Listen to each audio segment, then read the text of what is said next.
Max Inc. Radio for the people. Jimmy at the Prom, there, Parallel Lies. Jimmy at the Prom is in the Bastard Den right now. We say hello to Matt and Sean. Gentlemen, welcome to the Bastard Den. Thank you so very much. Meow. Yes. Sean, what do you do in the band, man? I play lots of guitars. And what do you do, Matt? I play 8-string bass. Nice. An 8-string bass. Oh, yeah. Explain that real quick. It's pretty much a normal man's bass has 4 strings. Mine has 4 groupings of 2. So each string has a sympathetic tuned string. Much like a 12-string. Very, very much guitar. like a 12-string. Okay. And I tune mine all different. Some are tuned to thirds and fifths, and some are true octaves, and some are tuned down to D. And I'm sure you understand that just like I did, right, Jim? Oh, I do. I picked it up just like that. those sympathetic third octave strings, guys. So they really understand. Is They what you're really, saying. I mean, when you're down in the dumps and you look at that string, it says, "Oh, Pookie."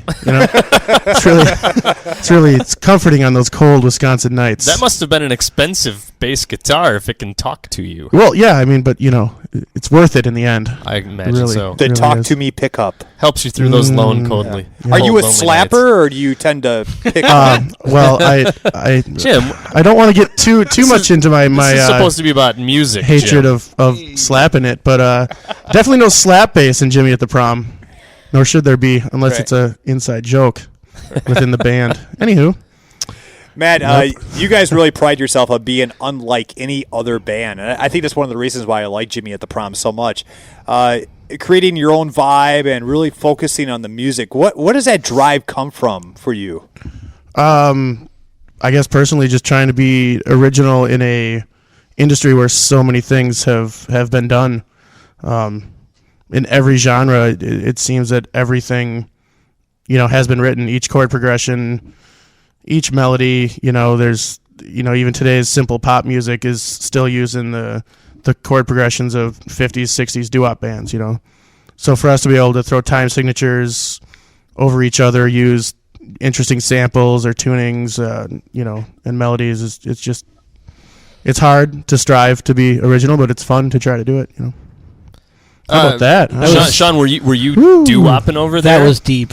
Yeah. I'm lost. I kind of saw a little. I was wondering if you were doo-wopping. Sean, there's been lots of attempts to sort of categorize Jimmy at the Prom as one type of music or another, and one of the most, especially like a punk thing, one of the most recent influential punk bands, of course, has been Green Day, and a lot of people said that they kind of pulled the ultimate punk move by going sort of commercial and basically giving a big finger to the punk community and saying we'd do whatever we want. Do you see any similarities between what they did and what you guys are trying to accomplish with your music? I don't know. I mean, I guess any rock band can say they are pioneers of something, or they've said "F you" to somebody, but I'm not sure of that, honestly.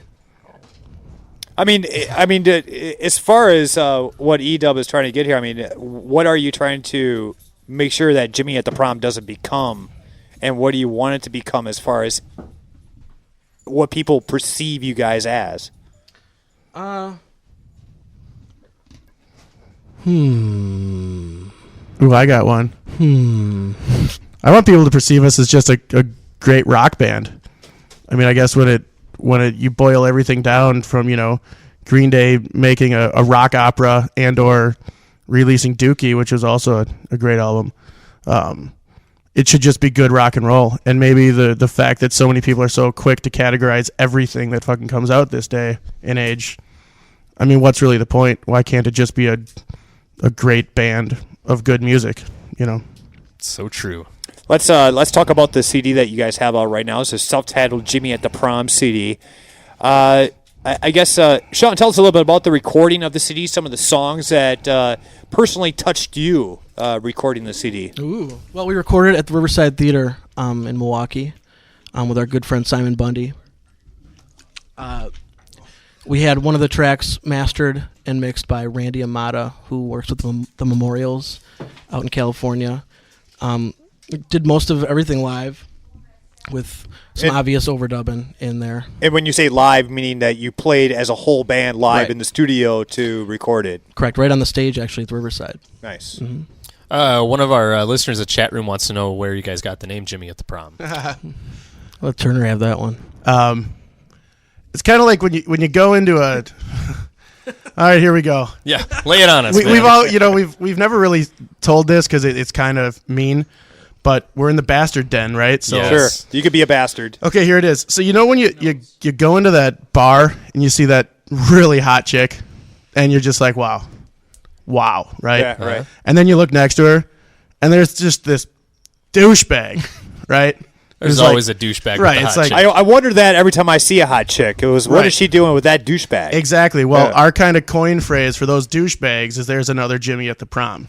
Just some douchebag who got the prom queen. I don't know because he's got a Lexus or Right. something. Because he's the quarterback or Yeah, whatever. yeah. So I mean, it's I guess I wish it could be deeper, which is why maybe we don't talk too much about it. But Now, I'm Jimmy myself, Jimmy K. And, Right. And I honestly believe that us Jimmys are going to take over the world someday. I think the only thing you guys are taking over is the Prom. Were you guys thinking of me when you made this CD? Or I don't think you're a douchebag. Okay. Yeah, All right, you're hired. Aw, sweet. that's really nice. That was from one of those sympathetic strings right there. See, works for everyone. From the Fifth Optic or whatever it was, Perfect. That's awesome. Beautiful, man. Matt, do you find yourself working on when you're working on your new tunes in the studio, and you start playing it, or the band start playing it, however progressed along it gets, only to discover that it resembles something else that reminds you, like, oh God, man, it sounds like X.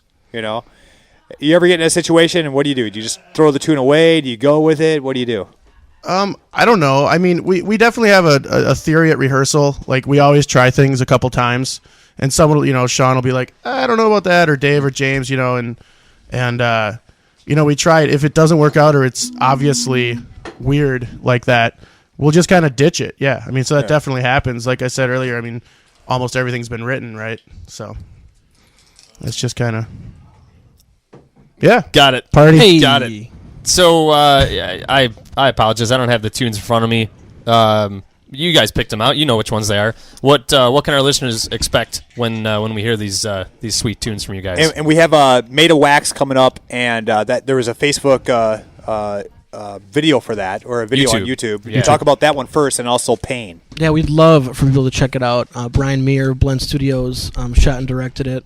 While we basically recorded it, we kind of took a shot in the dark, had him shoot some video while we did Made of Wax, and hope for the best, and it turned out amazing.